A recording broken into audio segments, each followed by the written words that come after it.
দ্বিতীয় নামটা আর রাহিম।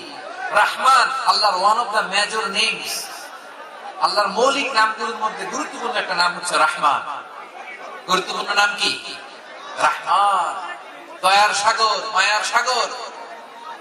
রহমানুন ফিদ দুনিয়া ওয়া রহিমুন ফিল আখিরাহ। এই দুনিয়ার জন্য আল্লাহ রহমান, দুনিয়াতে আল্লাহ সবাইকে দয়া করে, কাফিররাও করে, মুসলিমরাও করে। আর আখিরাতের জন্য তিনি রহিম, সেখানে কাফির মুশরিকদের জন্য আল্লাহর পক্ষ থেকে কোনো দয়া থাকবে না। চিল্লায় বলেন ঠিক কি না? এজন্য আল্লাহ বললেন আমার মৌলিক একটা নাম হলো রহমান। আল্লাহর পরে অন্য কোন নাম দিয়ে যদি তোমরা আমার নাম প্রকাশ করতে চাও, জপতে চাও, ডাকতে চাও, তোমরা রহমান নামে ডাকো। রব্বুল আলামিন ইরশাদ করেন কুলিদুল্লাহ আও ইদউর রাহমান আইয়াম্মা তাদউ ফালাহুল আসমাউল হুসনা। আমাকে আল্লাহ নামে ডাকো কিংবা আমি আল্লাহকে রহমান নামে ডাকো, যে নামেই ডাকো না কেন আমার আছে অনেকগুলো সুন্দর সুন্দর নাম। যে নামেই ডাকো আমি শুনি, ডাকলেই আমি সাড়া দিই। সকালে ডাকলেও সাড়া দেই, দুপুরে ডাকলেও সাড়া দেই, মাঝ রাতেও যদি আমরা বিপদে পড়ি ডাকলে আমাদের ডাকে সাড়া দেয় কে? সবাই বলেন তো সাড়া দেয় কে? আবার বিশ্বনবী যখন মক্কায় দাওয়াত দিচ্ছিলেন তিনি মাঝে মাঝে আল্লাহর নাম বলছিলেন, মাঝে মাঝে তিনি রহমান নাম বলছিলেন। যখন তিনি বললেন ওয়াইদা কিলা লাহুমুসজুদু লিররহমানি ক্বালু ওয়া মার রহমান। বিশ্বনবী মক্কায় যখন মক্কার কাফিরদেরকে, কুরাইশদেরকে বলল তোমরা রহমানকে সিজদা দাও, রহমানের ইবাদত করো, রহমানের জন্য সিজদায় লুটিয়ে পড়ো। মক্কাবাসী বলে রহমান আবার কে? রহমানকে তো চিনি না। রহমানকে আল্লাহ চিনি, রহমান চিনি না। মক্কাবাসী কি বলে? কারে চিনে? আল্লাহরে চিনে। কারে চিনে না? রহমানকে চিনি না। রহমান আবার কোথা থেকে আসবে? কে Rahman? Who is this Rahman? যখন তারা বলে রহমানকে চিনি না, আল্লাহর গায়রতে আঘাত দিয়েছে। আল্লাহ বলে রহমানকে চিনো না, না তাদেরকে চিনানোর জন্য আল্লাহ ৭৮ আয়াত বিশিষ্ট আর রহমান নামে কোরআনে একটা সূরা নাযিল করেছেন। যখন মক্কার কুরাইশরা বলে আল্লাহ চিনি, রহমান চিনি না, আল্লাহ বলে রহমানকে চিনো না, তাহলে চিনে না রহমান নামে তিনি ৭৮ আয়াত বিশিষ্ট কালামুল্লাহ মাজিদে একটা গোটা সূরা নাযিল করে দিয়েছেন। তিনি নাযিল করলেন আর রহমান আল্লামাল কুরআনা খালাকাল ইনসানা আল্লামাহুল বায়ান। দয়াময় রহমান শেখালেন কোরআন, বানালেন ইনসান, শেখালেন বায়ান। দয়াময় রহমান শেখালেন কোরআন, বানালেন ইনসান, শেখালেন বায়ান। দয়াময় রহমান শেখালেন কোরআন, বানালেন ইনসান, শেখালেন বায়ান। পড়েন আল্লাহু আকবার। আল্লাহ বলে রহমান কারে বলেছিল না? শুনে নাও, ৭৮ আয়াত বিশিষ্ট গোটা একটা সূরা নাযিল করে দিলাম, সূরাতুর রহমান। আর রহমান তিনি দয়ালু, আল্লামাল কুরআন, তিনি মানুষকে কোরআন শিখিয়েছেন। খালাকাল ইনসান, মানুষ বানিয়েছেন। আল্লামাহুল বায়ান, মানুষকে কথা বলা, বর্ণনা করা শিখিয়েছেন। পড়েন সুবহানাল্লাহ। গোটা একটা সূরা নাযিল করেছেন, সূরাতুর রহমান। আমার বারোয়াখালীর ভাইয়েরা, তার নাম হচ্ছে আর রহমান আর রাহিম, মানে দয়াময়, মেহেরবান। তার দয়া যে কত বেশি আপনি কল্পনাও করতে পারবেন না, আপনি কল্পনাতেও আনতে পারবেন না তার দয়া কত বেশি। বিষ্ণু ঈসা ইসলাম ফরমান লাম্মা কাদাল্লাহুল খালকা কাতাবা ইনদাহু ফাওকা আরশিহি। আল্লাহ যখন মহাবিশ্বের সব সৃষ্টি করে সারলেন, তিনি আরশের উপরে লিখলেন সাবাকাত রাহমাতি গাদাবি, সাবাকাত রাহমাতি গাদাবি। কোথায় লিখছে? আরশের উপরে। আওয়াজ করে বলেন তো কোথায় লিখেছে? আরশের উপরে আল্লাহ লিখলেন সাবাকাত রাহমাতি গাদাবি। এর মানে হলো আমার দয়ার কাছে, আমার ভালোবাসার কাছে আমার ক্রোধ পরাজয় বরণ করেছে। আমার দয়ার কাছে আমার রাগ কিংবা ক্রোধ পরাজয় বরণ করেছে। মানে আমি আল্লাহর দয়া আছে, আবার আমি আল্লাহর ক্রোধ বা রাগ আছে, কিন্তু আমি আল্লাহর রাগের চেয়ে দয়া বেশি। আওয়াজ করে বলেন আল্লাহর রাগ বেশি না দয়া বেশি? আল্লাহর যদি রাগ থাকতো আমরা বাঁচতে পারতাম?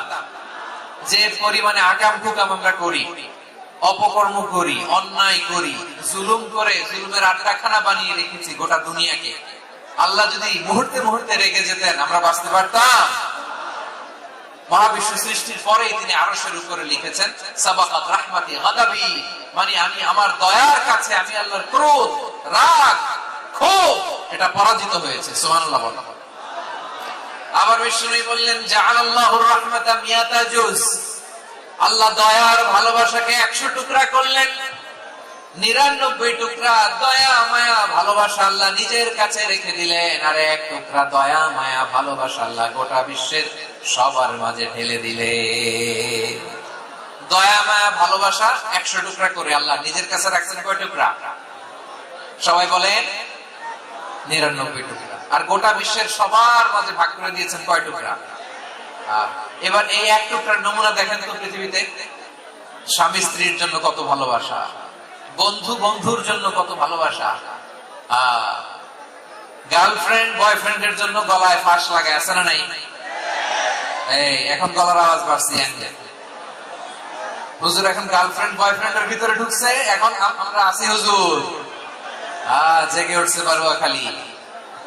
দেখেন এই তো কয়েকদিন আগেই তো, কত বছরের 12 না কত বছরের এক মেয়ে, কত বছর?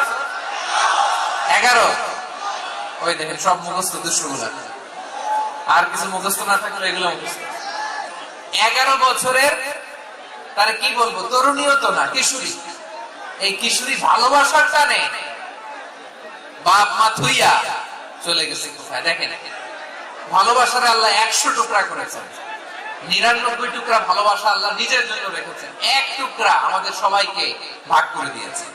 যত পাখি আছে পৃথিবীতে, যত মাছ আছে, যত প্রাণী আছে, যত মানুষ আছে, যত জিন আছে, আমরা সবাই মিলে পেয়েছি ভালোবাসার কয় টুকরা? আর আরশে আজিমের অধিপতি আল্লাহ, তিনি তার কাছে ভালোবাসা রেখে দিয়েছেন কয় টুকরা? তাহলে এবার আওয়াজ করে বলেন, আল্লাহর রাগ বেশি নাকি দয়া বেশি? আল্লাহ তুমি দয়ার সাগর রহমানুর রহিম, তোমার দয়ায় পূর্ণ আমার শানিশিদিন। সবাই পড়েন, আল্লাহ তুমি দয়ার সাগর রহমানুর রহিম, তোমার দয়ায় পূর্ণ আমার শানিশিদিন। আল্লাহু আকবার। আল্লাহ বলেন রাহমাতি ওয়াসিআত কুল্লা শাই, গোটা বিশ্বের সব জায়গায় আমি আল্লাহর রহমত বিস্তৃত, এমন কোন জায়গা নাই যেখানে আমি আল্লাহর রহমত নাই। ঠিক কি না বলেন? এমন কোন জায়গা নাই আমি আল্লাহর রহমত নাই। আমি আল্লাহর রহমত ছাড়া গাছের একটা পাতা নড়ে না, আমি আল্লাহর দয়া রহমত ছাড়া গাছের একটা পাতা পড়ে না, আমি আল্লাহর দয়া রহমত ছাড়া আকাশ থেকে এক ফোঁটা বৃষ্টি ঝরে না। তিনি হলেন রহমান, তিনি হলেন রাহিম। ঠিক কিনা বলে? আল্লাহরে চিনতেছেন? আলোচনার বিষয় কি? আসুন আমাদের রবকে চিনি। তিনি হলেন আর রহমান, তিনি হলেন আর রাহিম। তার দয়ার কোনো শেষ নাই, তার মায়ার কোনো শেষ নাই। বনি ইসরাইলের এক লোক 500 বছর আল্লাহর ইবাদত করেছে। কয় বছর? কোথায় জানেন? সাগরের মাঝখানে এক পাহাড়, ওই পাহাড়ের উপরে বসে 500 বছর টানা আল্লাহর ইবাদত। দিনে আর রাতে একবার করে নিচে নামতেন। সেখানে আল্লাহ তাআলা পাথরের ভেতর থেকে তার জন্য মিঠা পানির ব্যবস্থা করে দিয়েছেন, আর একটা ডালিম গাছের ব্যবস্থা করে দিয়েছেন। সকালে নামলে একটা টসটসে ডালিম, রাতে নামলে টসটসে ডালিম। এগুলো খেয়ে খেয়ে 500 বছর সে আল্লাহর ইবাদত করেছে। আর সে আল্লাহর কাছে বলেছে, আল্লাহ আমি যখন মারা যাব সেজদারত অবস্থায় যেন মারা যাই। ঠিকই আল্লাহ সেজদারত অবস্থায় সাইয়েদনা আজরাইলকে পাঠিয়ে দিলেন। সেজদারত অবস্থায় লোকটা মারা গেল। 500 বছর ইবাদতের পরে আল্লাহর দরবারে কিয়ামতের কঠিন ময়দানে যখন লোকটা হাজির হয়ে যাবে, আল্লাহ বলবেন আদখিলু আবদি আল জান্নাতা বিরহমাতি, আমার বান্দাকে আমার দয়া, আমার ভালোবাসা দিয়ে জান্নাতে ঢুকায় দাও। 500 বছর ইবাদত করছে তো আমার দয়ায় আমার বান্দারে জান্নাত দাও। এই বান্দা বলে বালবি আমালি, আল্লাহ তোমার দয়া লাগবে কেন? আমি আমার আমল দিয়ে জান্নাতে যেতে চাই। কি দিয়ে? কথা বুঝে নাই বোধহয়। আল্লাহর এই বান্দা কি দিয়ে জান্নাতে ঢুকতে চায়? আমল দিয়ে। আল্লাহ বলছে আমার দয়ায় আমার বান্দাদের জান্নাতে নিয়ে যাও ফেরেশতারা। এ বলে আল্লাহ তোমার দয়া লাগবে কেন, সেজদা তো কম দেই নাই, জিকির করতে করতে 500 বছর শেষ করে দিলাম, আবার তোমার দয়া লাগবে?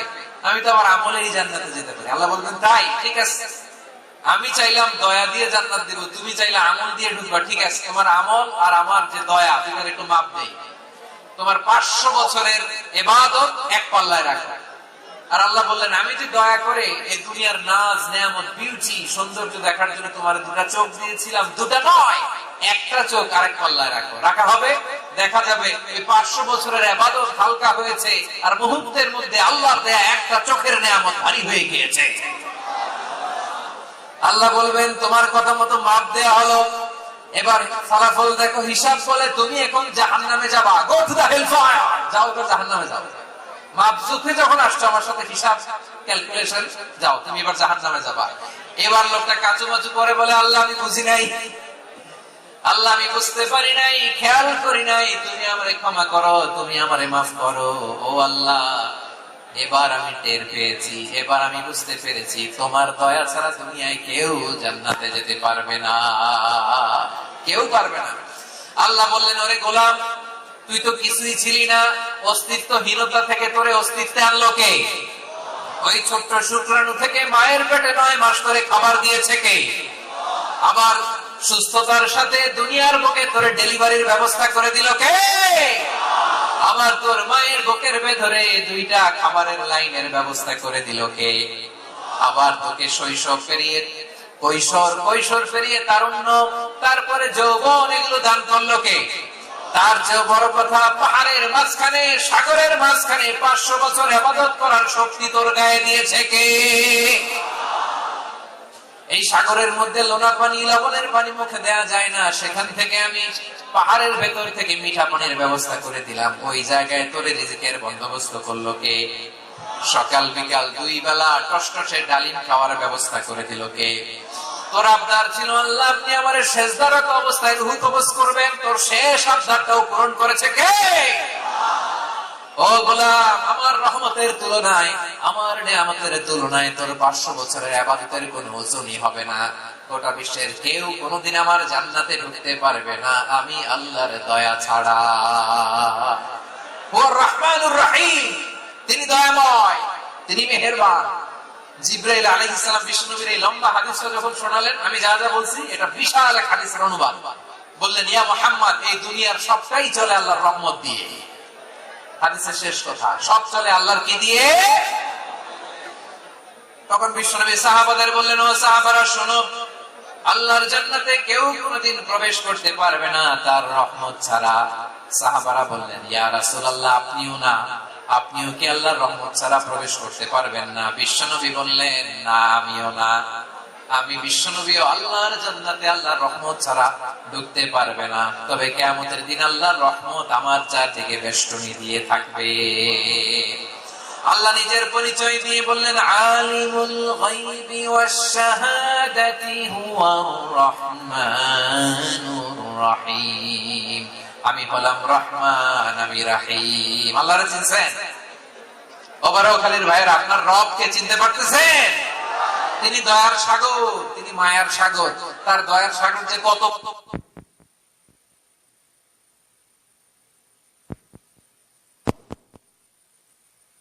বড় হোক, আপনার জুলুম যত বড় হোক, আল্লাহর রহমান নামের দরিয়া তার চাইতেও বড়।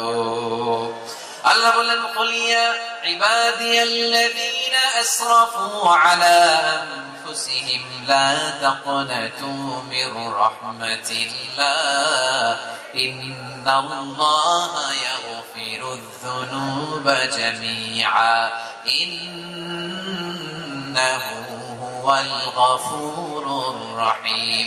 ও আমার গুনাহগার বান্দারা শুনো, জুলুম করেছো, ভুল করেছো, অন্যায় করেছো, আল্লাহর রহমত থেকে নিরাশ হয়ো না। আমরা বিশ্বাসীরা কঠিন কালে আল্লাহর রহমত থেকে নিরাশ হব না, ঠিক কি না বলেন? আল্লাহর রহমত থেকে নিরাশ হবেন? ভুল করে ফেলছেন, আরে ভুল তো সবাই করে, পাপ হইছে, আরে পাপ তো সবার আছে, আপনারা সবাই পাপী, সবাই পাপী। যত পাপ হোক, ভুল হোক, অন্যায় হোক, অনুতপ্ত হয়ে তওবা করে ওযু করে জায়নামাজটা বিছিয়ে সেজদা দিয়ে চোখের পানি ছাড়েন, চোখের বেয়ে পড়া পানি আল্লাহর কাছে যে কত প্রিয়। অনুতপ্ত বান্দার চোখের পানির ফোঁটা তার চোখ বেয়ে নাকের ডগা বেয়ে জমিনে ড্রপ করার আগেই আল্লাহর ওই বান্দার সব গুনাহ মাফ করে দেয়। আল্লাহ বললেন আমি রহমানুর রহিম, আমি দয়াময়, আমি মেহেরবান।